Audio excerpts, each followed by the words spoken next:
Happy Thursday, beautiful people. It's Thursday night, and it's Elle Montague, that's me, with Platinum Convos streaming live, Intellectual Radio Studios, an iHeart radio station. Yes, we are. We are here, and we are ready to have platinum conversation with a wonderful guest. Yes, we have one today. And you know what? I'm going to give a little bit of background before my guest says his name and gives his introduction. So I have been on Facebook having my love hate relationship and watching the news to see all of the terrible, terrible, terrible examples of leadership. I don't know if you know what I'm talking about, but I know that people have been watching the news lately and have seen the behaviors of some of our leaders in the news today. And I was like really so disappointed. So I had to like comb through my contacts and my network to find someone who can have a conversation about leadership skills and what leadership is all about. So ta-da! I have Jordan in the studio. Thank you. So Jordan, Mr. Sorrell, who Yes. is so real. I love to say that because you got a cool last name. I appreciate Jordan that. Sorrell is so real. He's in the studio today, and he's going to have a conversation with us about his background and his love and passion of a specific topic that's called leadership. But Jordan, why don't you give us an introduction of who you are, what you do, how you came to be, chicken and the egg. Sure. How did it all happen? Right. So no, I appreciate the opportunity to be on the show firstly. So let's step back. So my name is Jordan Sorrell. I was born and raised here in Chicago, Illinois. I was actually born off of 31st and Rose Street, Okay. Lake Meadows. So that's where my family moved. So my grandfather and grandmother moved here from New Orleans in about 1955. And so my mom and my aunt were in the area. So that's where I was born and raised. Born from a mother who was a school teacher for 35 years. My father, when he was alive, he was a social worker, and then he worked, which is now J.P. Morgan Chase, but he worked in First Chicago for all those people that know First Chicago back in the day. It's like a throwback Thursday moment. So grew up, then went to Hyde Park for a number of years, which I'm currently at now. And then, really instilled in me was the value of education early on because my mother, whole family was in the background of education, which led me into a program in high school that really changed my life called Link Unlimited Scholars. What's it called again? Link, Unlimited Scholars. Excuse my Link deep Unlimited Scholars. my deep voice there. But it helps, and it's still around today. It helps economically disadvantaged African American youth with the resources to go to, through, and beyond college. That experience of my mentor really helped me and then got me through into and then through the University of Notre Dame. So kind of fast forward now, 2006 or so, come back here, and really service and servanthood was a big part of what I did. So got a part of an organization that was really around giving back into the community called Chicago Cares.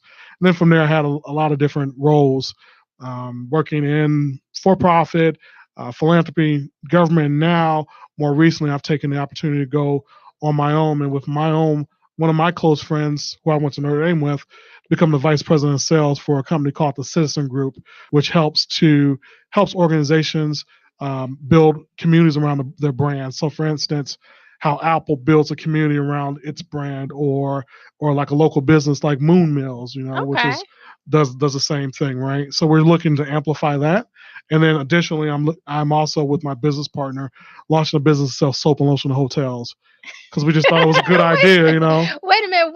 Wait a minute. Yes? You have told me so much of Sure. what you're doing and where you came from. Mm-hmm. I don't even know where to start because you're doing so many different things. I'm like, if you remember the Living Color episode, like when they had the Jamaicans, doing a gazillion jobs. 4 different jobs, right? I got 5 jobs. Yes. You got 3 jobs. Yes. Just give me one job. Can I just have one job, Correct. please? Apparently, I can't even do this job, right? I had bungles on the introduction. So let's step back. Sure. I'm interested in about Notre Dame. Mm-hmm. So what did you major in?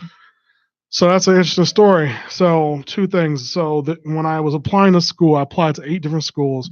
I told my mother back in 2000, last school I get into is where I'll go. And the last school I did was Notre Dame, Oh, wow. which is South Bend, Indiana. You may have heard of it, or Yeah, you can go I think you can of Google it. You know, it's a small. some little man. So I think all it's a little man. He looks kind of like a leprechaun, yeah, but maybe some not. like that with Yeah, I some might know people about it. walking around and Saturday mornings, somebody likes playing football. Um, so that's an interesting story about what I majored in. So freshman year, I'm really passionate about going to business. I wanted to go into what they call management information systems, which is just a glorified term for computer science and business. I had done it when I was in high school. I used to sell computers and cell phones for Office Depot, not knowing what I was doing. So Right. fast forward, freshman year, I'm in the economics class. Professor was just ultra boring. I said, you know what? I can learn this when I get out of school. So I said, let me go find something I want to do. My friend, in turn to my best friend at school, was in a major called anthropology, which is a study of human culture and people. She said, you may like this. And so I took a class, and then from there, ended up graduating a degree in social anthropology, focusing on social and cultural anthropology. Oh, that's Mhm. interesting. So it's really like I don't know very many people who go into anthropology. No, I'm like Black History right here, you Yeah, know. really, really, because the only thing I know about anthropology, I do know Lucy and Australopithecus because I'm a science person, a Correct. science geek. My background is more so science, and I love the evolution of man and all the Darwin stories. So I try to keep up with the hominids. Sure. So just to hear you talk about Mhm. anthropology major, but from the cultural, social aspects, that's very interesting to me. Right. So like things like you're studying. So let's just put a good example. So I live in the Hyde Park area. So studying like the trends and the cultures of how communities change, how people change over time, and then from there looking at those trends and then forecasting, predicting how behavior can happen in the future. Right. So Yeah. that's what I did. You know, most people think about anthropology, think about archaeology.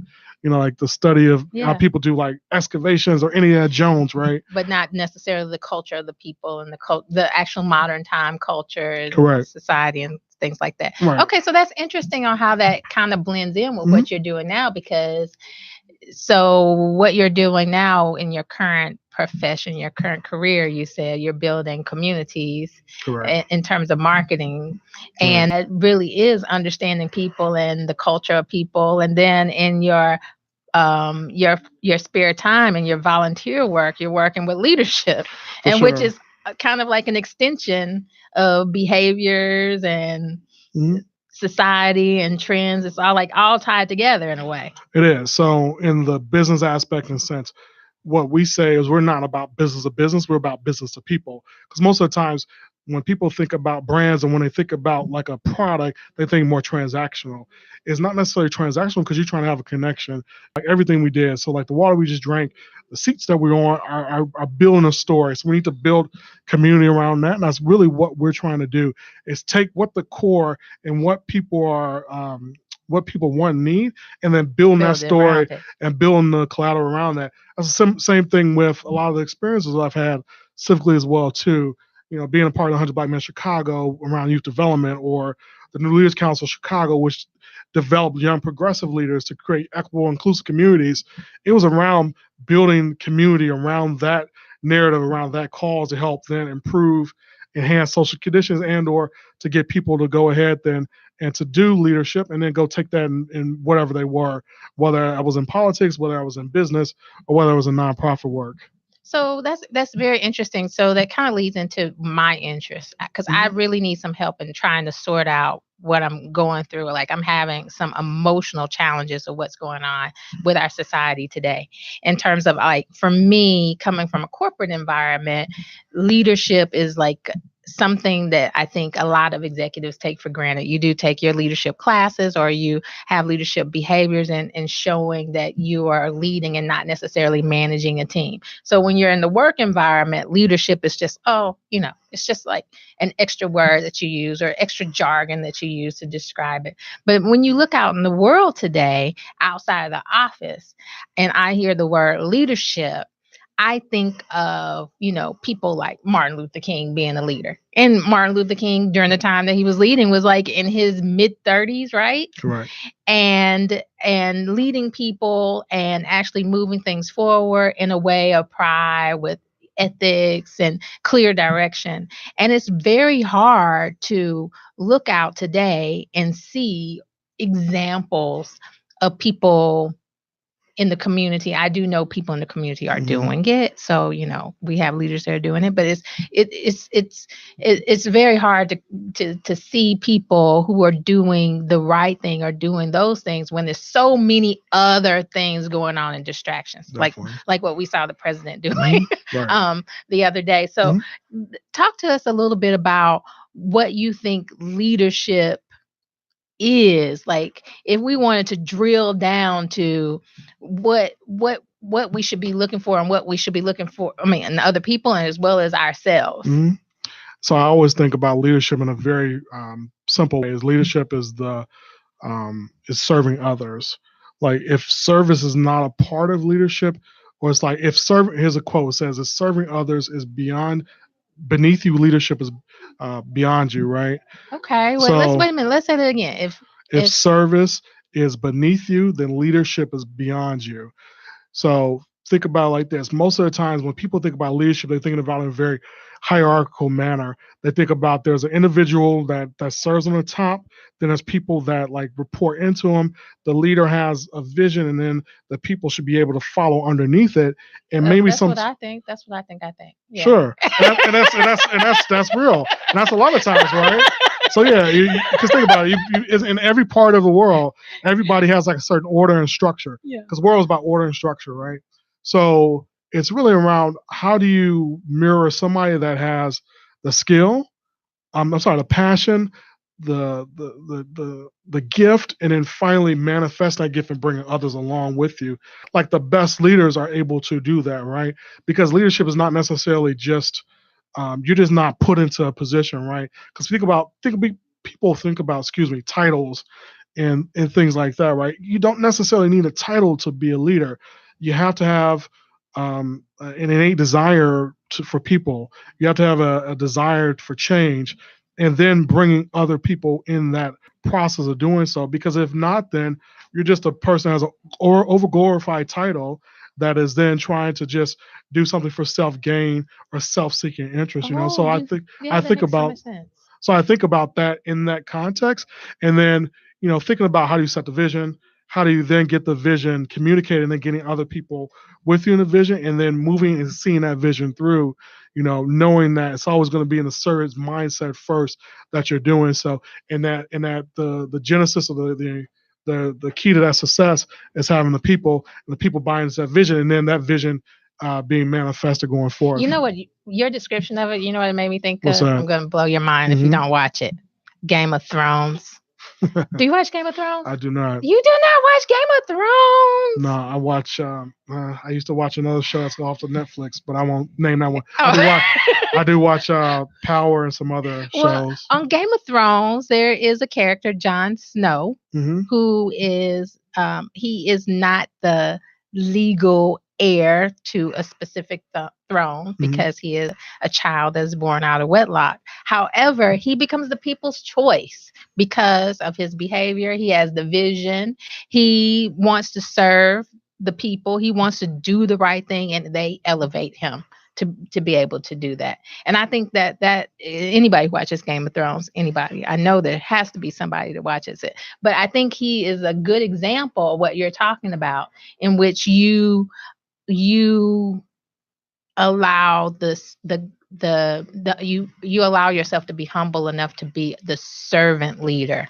Sure. And let that manifest in you. It has to be, because leadership cannot be around arrogance because our society is about, again, a very patriarchal and a very centered culture where it's been dominance, power, and privilege leads forward, right? And then in some industries that's done well. I used to be in sales, and sales was a very much dominant, like, we had to make this happen.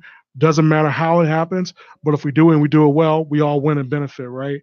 But in terms of leadership, though, and a more effective leadership, it has to come back down into servanthood first. It has to come down back into humility, because if not, then some people can win or lose. There's some people that are more transactional leaders, as I say. They're good on social media. They're good in their particular roles, and then as transformational leaders that transform society. You see it in the civil rights movement, like Ella Baker, Stokely Carmichael, etc. You see it today too with movement building. So like individuals with BYP 100 and or other individuals that are in different sectors, right? They have the spirit, they have the humility, and then they know too that it's going to take the village, like I said before, creating community to make that happen and possible. Yes, yes, yes. That makes so much sense to me. I was actually reading. Why was I reading this? I don't know, but I was reading W.E.B. Du Bois last night. I don't even know the name of the book that I was reading, but it was like in the first couple of chapters, maybe 2 to 3 pages. And he gives a description. He was so profound, actually. Mhm. This is like one of his writings when he was like 20 years old. I know that much, but I don't remember the title of what I was reading. That's crazy. But he gives this description of the I guess the example of Jefferson Davis as being the man of assertiveness and then demanding power with arrogance and therefore having respect. And then he says, whereas he's the example of the man of assertiveness, the black man is an example of a man of submission. And that kind of resonated with me because I mean this is from 1890. This is from a long time ago, but a lot of the things that he says are pretty relevant. And so when I'm listening to you talk about leadership and how it should be a servant leadership, Right. a type of leadership that manifests into growing power, I'm thinking, what does that really mean for the individual? Because we do think about leadership in the society, but at some point you have to have some leadership just to lead yourself in the day to day. Right. Yeah. So that you're not this person, a man of submission. Sure. But I think submission too, if you think about it from a faith standpoint, submission is not necessarily uh, a negative thing, right? Because submission is that you're saying you're removing myself and remove myself out of the process for something higher, right? I'm Christian, so I believe God is the higher calling so that I can be fed and led through the Spirit, and then through that manifest the gifts and the callings to then go forth and bear fruit and things like that within the world, right? So there is some validity to that, but there also a sense of self-identity, self-awareness, and then self-care. So self-identity is knowing like who you are, being comfortable in who you are, communicating that forth to people, whether that's in your job, whether it's in your family or friends, and being authentic. I think because of the society we're in today, we're in a very consumer-based society. We consume ideas, we consume technology, we consume a lot of things. We are trying to put on I forget it. We're trying to put on like our best face, right? Yes. Like we're always putting on our best face, especially when we're on social media. Correct. It's like we wear masks. That's not our real person, right? It is for some people, right? But for others, it's a manifestation of who we think that we should be to the world, not who we really are, and how that sets forth, right? It's like there's actors and players, Mm-hmm. So I think that's around the self-identity piece. Being comfortable in that takes time, because we all evolve, and as we get older, as we have lived experiences, as we succeed and as we fail, we learn ourselves better, and hopefully through perseverance and things like that, we build character, and then character helps us build and become who we are. I think self-actualization and realization is another thing, right? Because there's going to be times in our lives where we're going to be challenged at the core of who we are, but then we have to know without a doubt those core things that from our family, if it's not been from our family, from other reasons, from mentors or other people, so that then when we're called and we're put in positions to then go lead and go serve, we could take those experiences and then go forth. And I think the final part is self-care. Because again, like that example, like it was said with social media, technology is so fast paced. We're in so much of an on-demand economy that we have to take care of ourselves. Taking care of ourselves, as I write about this on my Facebook about midweek thought, is emotional, physical, and spiritual. If think about the body, right? If the body is not functioning in those ways, the body cannot move forward. It moves out of order, and things do not in the world move out of order. It has to move in order. So it's important to have self-care at the center of all that, because as my professor said one time, we're in this for the long haul. We're in this for the long haul for doing business. We're in this for the long haul for our families, and then we're in it for the long haul to serve others, in whatever capacity we see fit. Yeah. I'm totally in for that because, my thought is that we are spiritual beings having a human experience. And so what you're saying in terms of self-care really resonates with me because we have to have all those pieces together in order for us to live and thrive and to meet our purpose. And that is mind, body, and soul all interconnected. And in order for us to have balance, we have to have somehow sprout some leadership within ourselves to be able to get from where we are today to where we need to go to meet that whatever high pie in the sky that we're supposed to do in terms of purpose. Mhm. And I think it's kind of like I even struggle with day to day ensuring that I'm motivated to actually do some self-reflection, go back and think about my identity, who I am, what am I doing, why am I doing this, am I doing the right thing, and so I can imagine that for a lot of people, especially if you are not really clear on your purpose, you're actually not really clear on your passion, you're not really clear on what you're supposed to do, you're just going through the day to day to get stuck. Mhm. Yeah, and some of that's, so there's two things. I just thought about this one thought. A friend of mine told me, and he made an interesting point. Every day we should be doing things that make us 1% better, right? And I Yeah, a know little bit that's at a time, 1%. right. So it's like, how do we move things forward incrementally? Here's a good example. So I run. I'm training for a half marathon right now, and so for me to have progress to get to the September date, I have to make a conscious effort to do that. Just like today, I went out and ran. Even though it's hot outside, I went out and I adjusted so I can get that done. Diet and things like that. If we have to always be living smart, but also living very strategically so that we can do so. Um, Going back to that, I think your point around us finding what our calling is and things like that, from what I've seen, and talking to a lot of people like yourself, or we've had conversation with others. A lot of times, people go through and go into life through the motions because of influence from parents. I was just having this conversation earlier. So a good example is we are taught that we have to go, we get our education, we go to college, then we get a job, then we get security, and we get family, right? And then at times people tell us, well, you have to go be a doctor or go into business or things like that, because we're espousing to make sure that we please others and not sometimes trusting innately in ourselves what it is that we've been planning and called to do. Because those things that are burning in us at times are things that we should be doing. And there are going to be times that there will be moments that will come true. Like what I'm doing now, I just thought about this when I was on the way here. What I'm doing now is what I spoke when I was 18 years old, right? So I'll be 37 this year. So it's Oh, good, you're young. I know, right? Younger, I still can get discounts at the movie theater and ice cream. So Yeah. I'm feeling good on that part. Hopefully I can keep that going forward, but that means I'm getting old if that happens. But yeah, taking those things innately in us, and taking leaps and risk, I think Yes. that's important, but it's also to be smart, because sometimes maybe it's in a season where we have to like stay still, and that's what we're supposed to do. Like I've been in seasons where I literally had to serve. I remember I was at a foundation. I had to serve the chief officer.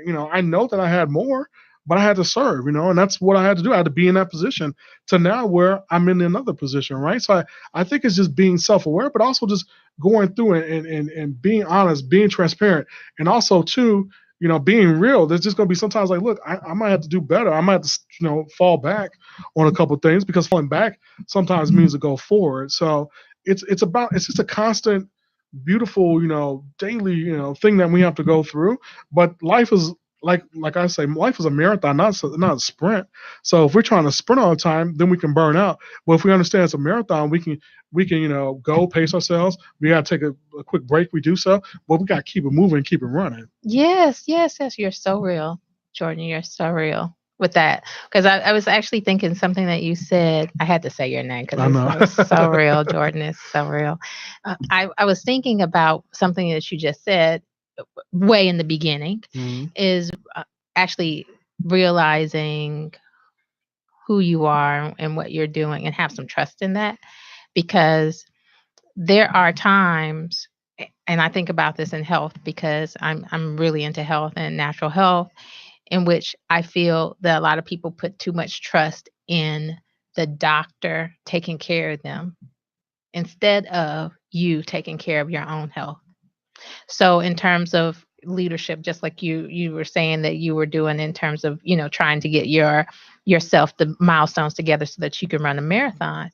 If you're concerned about your health and you want to live for longevity, you should set milestones for yourself in terms of your health, your healthiness, like whether you're exercising, what you're eating, if you're meditating, whatever you're doing to keep that mind, body, spirit connection together and balance whatever you can do with food, you got to own some of that too.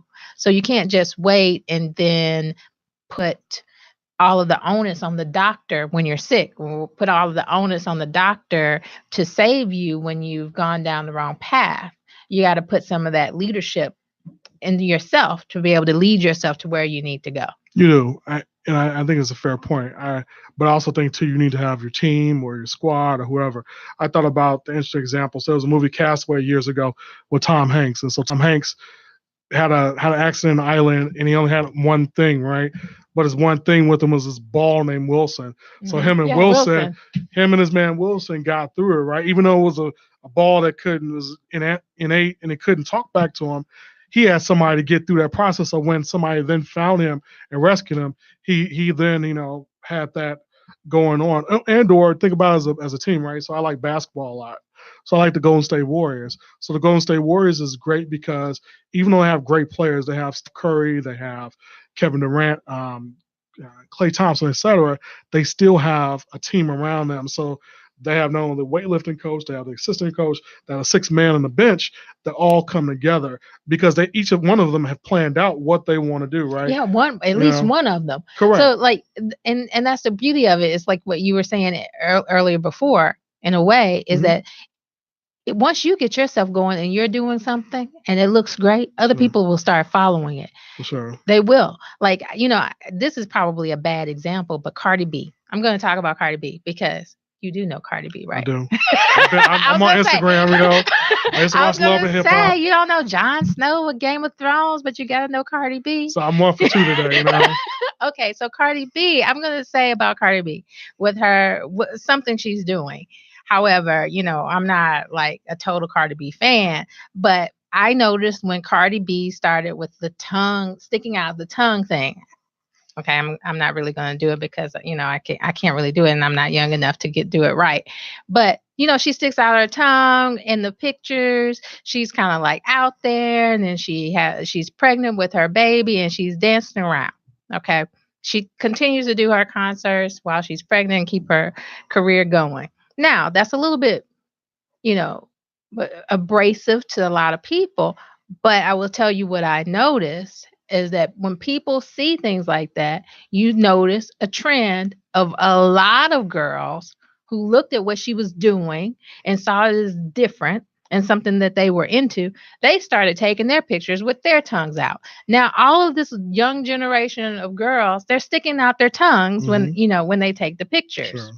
So, I think of it in a way too. It's like, okay, if you start doing things for yourself and people see that as interesting and that people see that as good, something that you're actually doing is good, then they will want to do it. And then you sometimes if you don't have a team or you don't have anyone to ask to join your team now, but maybe you can get some people that you don't even know could be your teammate just by following, looking at your actions and following your actions. Sure. And I think that's predicated though to your point on understanding on your calling, right? Because you can be doing things. So like, say if it wasn't Cardi B, say it was just me, for instance, doing that same type of action, and that's not what I was called to do. People may look at me and say, "Well, let's take a break here. Let's check in and make sure he's good, right?"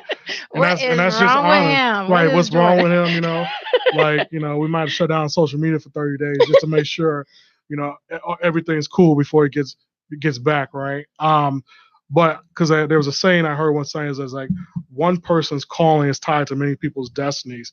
So the One person's calling calling. is tied to many people's destinies. Okay, So that's a good one. so a good example is, so if that one person is doing something that's positive and that it pulls at people, because people are pulled either by emotion and or by they want to be just a part of it, then you're going to start seeing that multiplier effect, right?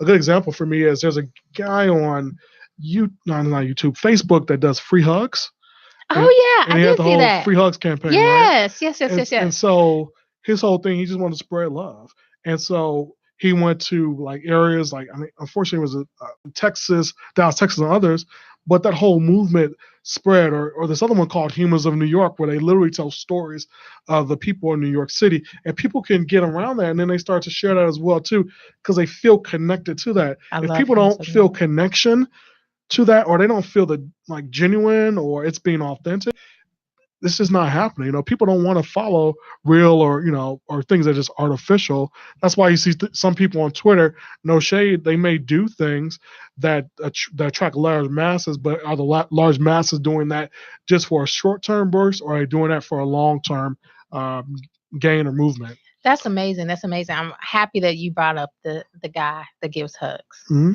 because you think about the guy. He said to himself, "I want to go get out as a guy and give people random hugs. Just go around, give police hugs, give people in crowds hugs wherever I go. Just give somebody a hug." He has a T-shirt that says, "I just want to give Correct. you a hug." It's Right? free hugs. Free hugs. And I'm sure someone said to him, "Man, why do you want to do that? That's so dumb."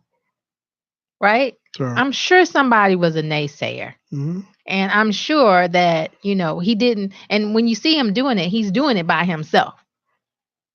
So, I'm listening to what you're saying, and I'm thinking, okay, yeah, you got to have the passion. It's got to be your purpose and what it is for you, your Hmm. calling, what it is for you.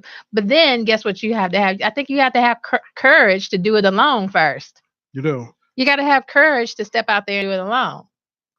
And that's a lot of, so people that are transformational leaders had to take that step. So I used to love playing on Nintendo. I think it was track and field. So I was the person that would be running, and then on the power pad, and then I'd be jumping and doing things like that, right? Because I was the one person that wanted to say, you know what, I want to take that risk and then try to Yeah. see if I can go ahead and win the race. And in my experience, it's one idea, it's one word, or it's one action that, if set forth and is moved forward and through, can like really change the world. A good one example that comes to mind to me is, so I watch Shark Tank a lot, and so there was a young man about 12 years old. He was from Tennessee, and he did this thing called Moe's Bows. So Moe's Bowls. yeah, so That sounds so cute. That's his name, and they would literally hand stitch bow ties and then try to go sell them. And then he Ah, got them into Macy's and things like that. 12 years old, oh and he got wow. the attention now where he has a mentor, Damon John, and now he's selling hundreds or thousands of bow ties. And or let's just keep it simple. When you have individuals that, what's a good example? Oh, the University of Chicago's Trauma Center. Here's another good example on a different end. You had individuals that came together and said, enough is enough that we don't have a trauma center that's on the south side of Chicago, and that there's black and brown people in oppressed communities that are passing away because it's not the services with one of the largest institutions uh, on the south side that could create change. They mobilized, got together, they did action, and then from there, it was about 5 years later now, we have a level one trauma center in Hyde Park, in Oh University of wow. Chicago, right? So sometimes it takes the power of one, and I know it's a scary thing, it's a certain thing all of us face. I'm facing it right now, a little bit of uncertainty, but you have to go out. And I told my friend as I come here, sometimes we got to go ahead and shoot the shot, because if we're not going to shoot the shot, we never know if the shot's going to miss or the shot's going to be made, right? But it's all about going and believing in yourself, believing in your abilities, and then go ahead and take and shoot. Yeah, having the faith to do it and Correct. without any regret. Right. Because if you Correct. did it, you're not going to regret that. Correct. That's great. That's it- it's funny that we're having this conversation because when you say the word leadership and what we're talking about, you think the word leadership is something dry. I just think that. Hmm. But everything that we're talking about that we're blending together is all about leadership. Sure. And I don't know if it's because it's either, intuitive, or do we just not use the proper words for it to get it across to people. But what is it that you find is like the one of the biggest challenges of getting people on board to even just looking at the steps and say, okay, I'm going to set some goals for myself. Here are some key behaviors, some key attributes that I need to focus on to create a better leader in myself. What do you see as some of like the hurdles or the challenges that people have, and just getting themselves there to think about it? So number one, really understanding what are the criteria and what are the things to be a successful, impactful leader. A number of times, and I'll speak in my generation, I call them social media leaders. They're individuals that have acquired certain level of notoriety because of their brand, because of what they put out there, etc. But the actual work itself, the steps it takes, the sacrifice, the struggles, things of that nature. They're looking for the as we haven't you can't see it here background. They're looking for the stars and the lights, but they're not looking back at what does it take and then what are the things that you need to do each and every day to do so. Right? For me, I never, and it's I think a lot of people that are impactful leaders. It's not like we grew up and we said one day, "Oh I'm gonna yeah, be I a want to." leader. I'm Yeah, gonna be I'm a a leader. right. No, nobody unless you just have it within your family or you're acculturated to it because of where you are saying, yeah, I just want to do leadership. It's really a learned behavior and skill. I'll tell a quick story and get back to it. So when I was younger, I started to volunteer when I was about 14 years old in the organization I was part of. I had 40 hours a year going to tutor third grade students, right? That's leading because as a 14-year-old leading 7 and Yeah. 8 year olds, around mathematics, reading, etc. But it wasn't that we were ascribing to certain titles or positions or to be known, seen, accepted. It was just the fact that I was 8 years old at one point. I needed help. I'm 14 years old. I got a little bit of skill. I can help out somebody who's 8. I think it's going back to the roots, going back to the roots and the center of what leadership is. That's one of the other challenges. Because of the technology and where we are today, it's really pushing people and forcing people to think differently about what leadership looks like and how leadership is going to manifest. Because there's two types of leadership. There's more of this organic grassroots leadership, and there's a more digital leadership as Right, well, right, right. too. And how do you amplify your voice in those ways to get to where the outcome is, right? So like a good example of that is, I don't want to say our elections, but You can say the elections if you want to. elections is, or here's a good example. So when the travel ban happened, the first Okay. travel ban happened, where there were individuals that were being uh, unfortunately stopped and held and detained, and sometimes almost being deported unwillfully because of U.S. policy. You had individuals now that weren't looking for gain; they were looking because they saw an action, they saw a moment from the digital space. They coalesced together their resources, and then were able to successfully either help protect those individuals that were being detained, and then go and advocate for policy through the ACU, through immigration organizations, et cetera, to do that. That's an example of how digital leadership can come Yeah, together. yeah. Even And, the women's march. The correct, women's march, women's because marks, correct. all of the women got together. The three organizers for the women's march did it digitally. Mhm. And look how huge that was. Correct.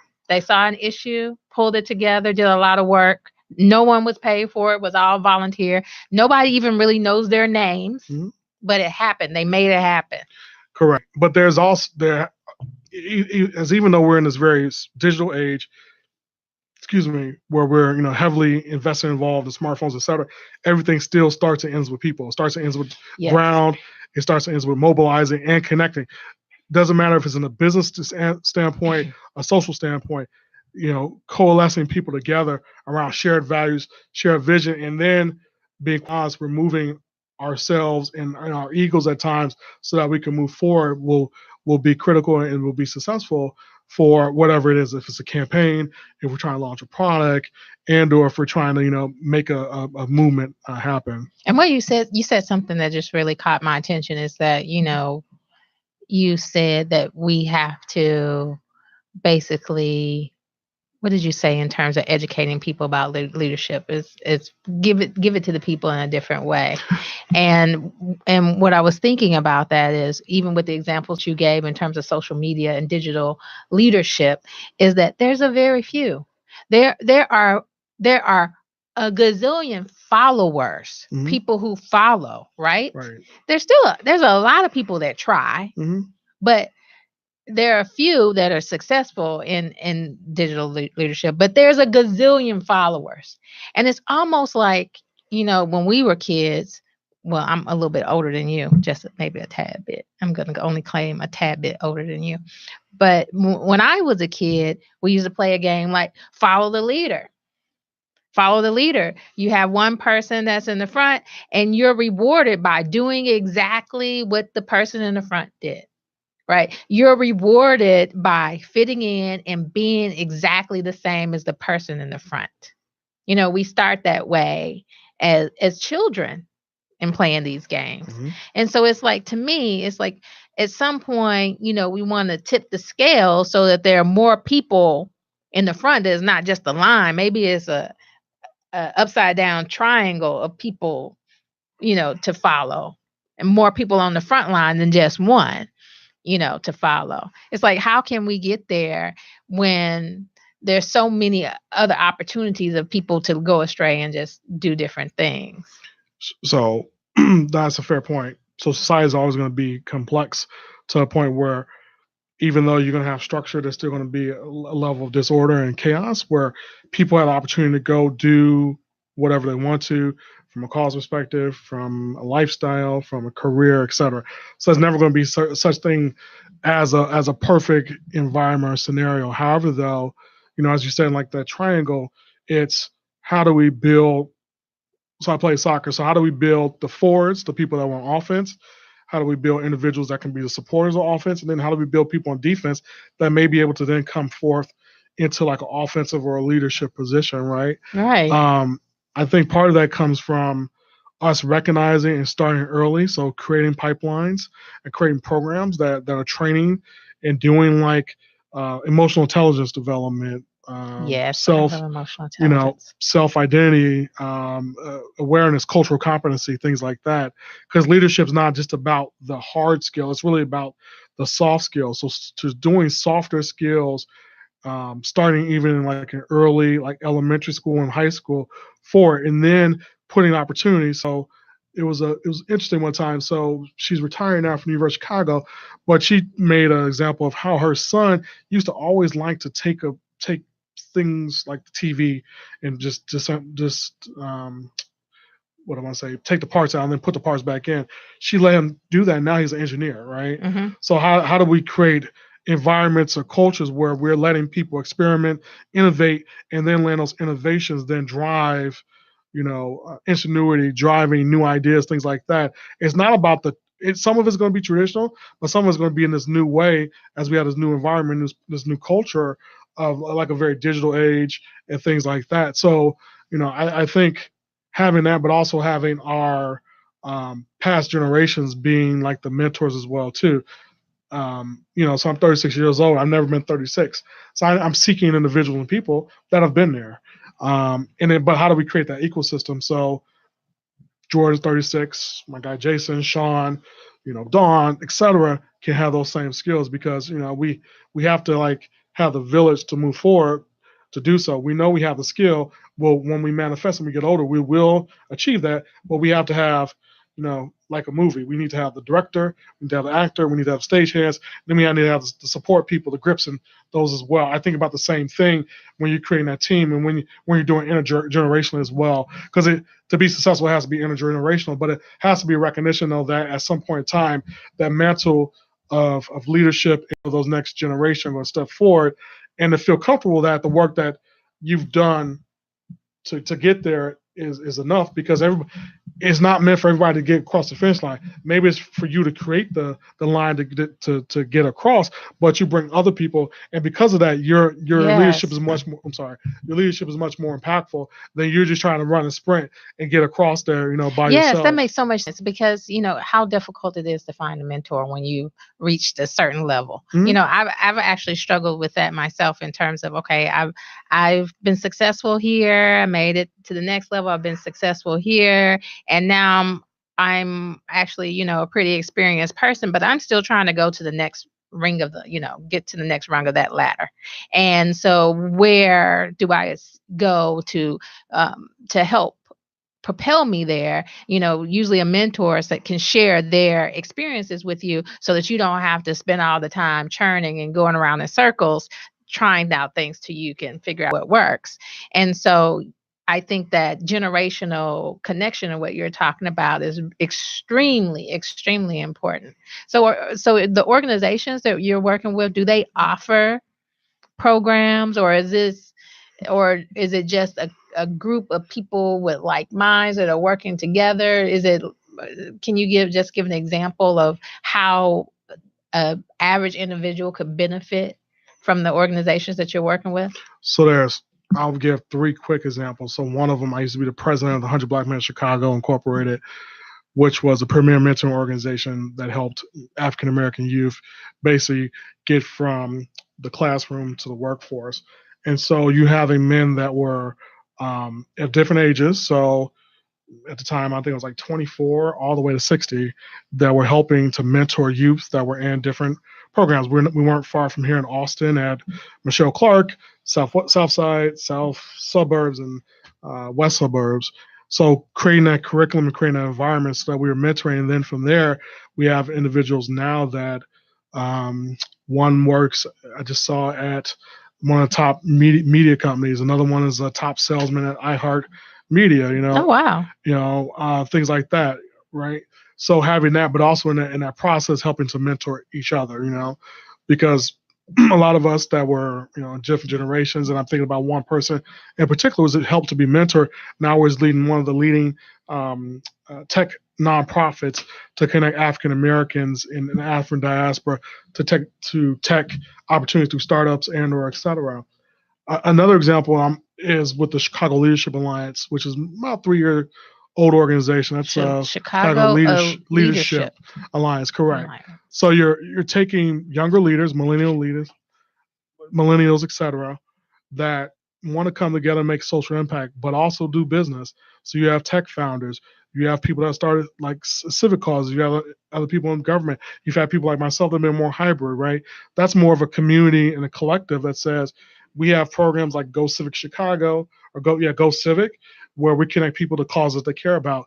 But we also are doing business. We also are connecting amongst each other to help elevate each other, because we know that. So that's more networking, or it's more a membership based social impact organization meets networking. Okay. So we do service, but we also are helping to serve others through helping to support, incubate and elevate our own businesses and our own sectors. Okay. And then the last example is a New Leaders Council, which I just left my 2-year co-director role, where we're taking individuals through a 5-month program, and our program helps them with communication, fundraising, and other skills so that they can go out and fight for 15 through SIU U1. They can start organizations like a nonprofit called One Stock, One Future that helps to build the goal is 1 million youth to become public shareholders, or they're going to do talks at the Rotary Club International about how do we center diversity and equity in not only the workplace, but in cultural settings and environments, right?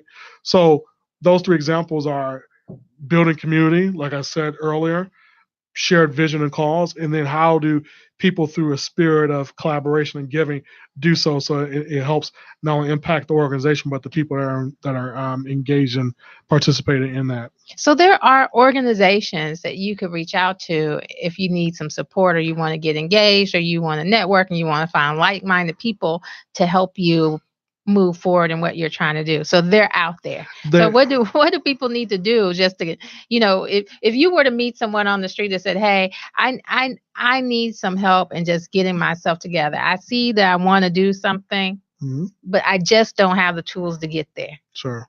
Would you recommend that they join an organization, or would you recommend that they go through, a step program or Yeah. I always ask people this question. I say, if money or resource sources were not a barrier, what is it that you would do for free? Then I ask them a question like, okay, if it's a cause base, then what are the steps that you need to get there? And then finally, I say, so who do you know, or who in your network do you know that you can that can get you there?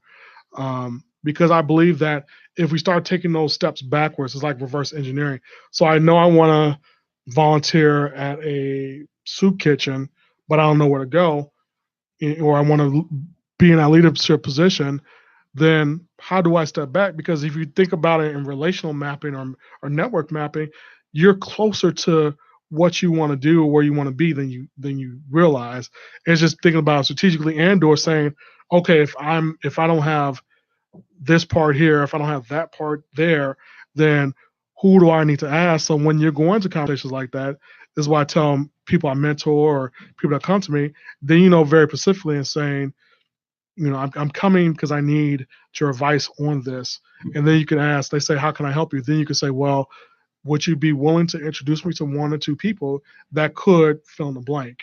right? And you just ask them, and more than likely, they will help you. Correct. If it's more, and I always preface it by saying if it's more based on a relationship than a transaction, the likelihood of people not only doing that right now, but in the future is higher than just ask them straight out, hey, or I had somebody recently, can you give me $20 or something like that for an event? Well, I could, but what about, getting to know each other and then find out how can we mutually benefit each other? I think I asked you for $20 for an event. Oh, you did, that was cool, I know. And I wasn't putting you out there. No, it was no shade Thursday. Zero shade. I wasn't trying It was for mental health awareness. It was. It was for a good. It was for a good cause. I Very, appreciate your support. very much so.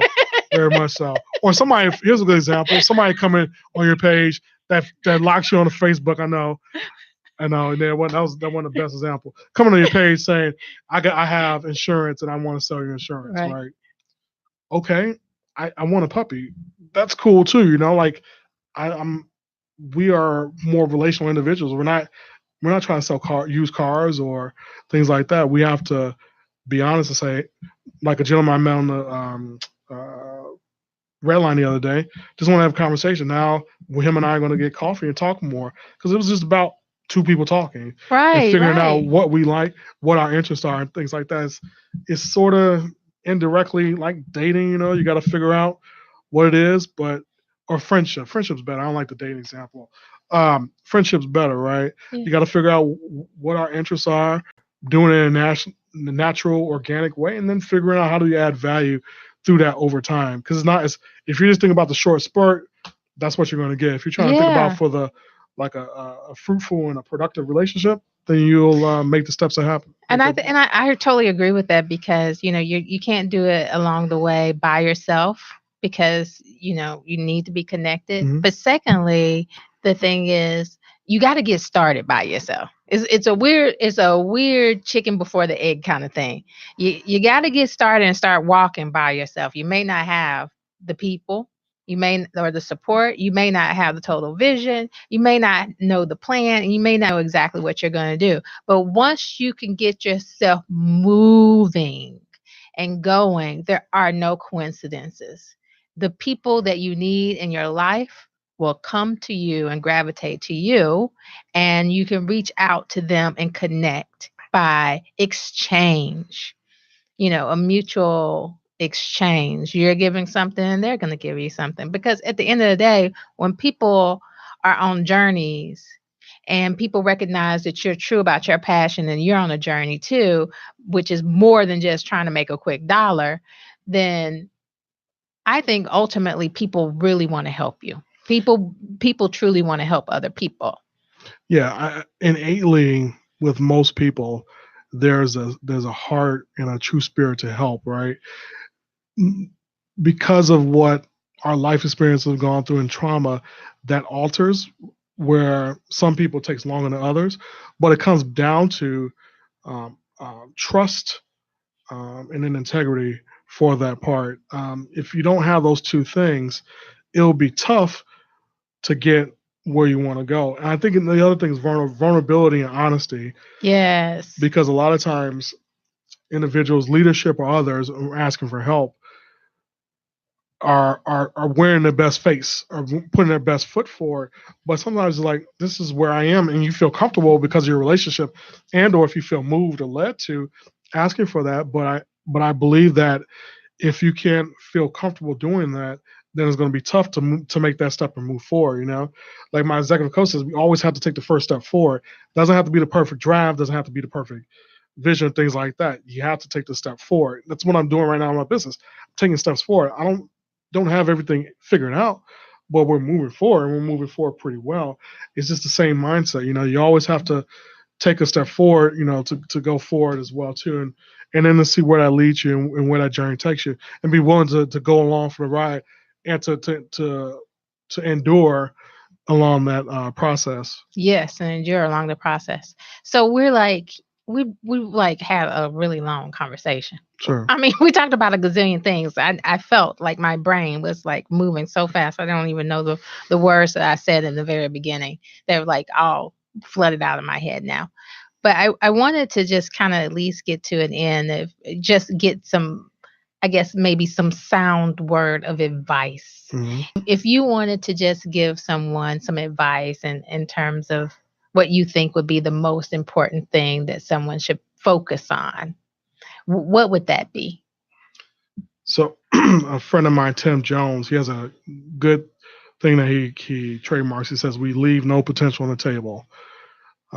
We all were born and we all were gifted with things in our lives that are going to make an impact not only to ourselves, to our families, the community, and the world. In order for us to do that, we have to take the steps mentally, emotionally, spiritually to get there. Um, we're not on an island on our own. Trust, communication, and vulnerability are key in that process, and understanding that in order to get where we want to go, there are going to be steps that we're going to have to take, because there's no shortcuts to success in life. Um, it's coming to me right now. So a lot of people are just trying to make it, which is understandable. But as Dr. Seuss said one time, why fit in when we're born to stand out?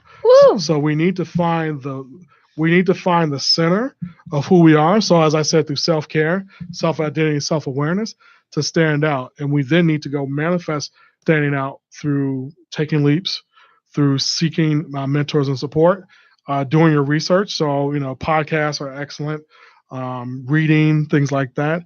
And then doing introspection and setting as well too, because, as Faith says, we have to write things down plain and simple. You're going to take some planning. It's going to have to take some time, but in doing so, and being in the right mindset, and being in the space of humility, and being in the position to receive, and then finally being in the stance of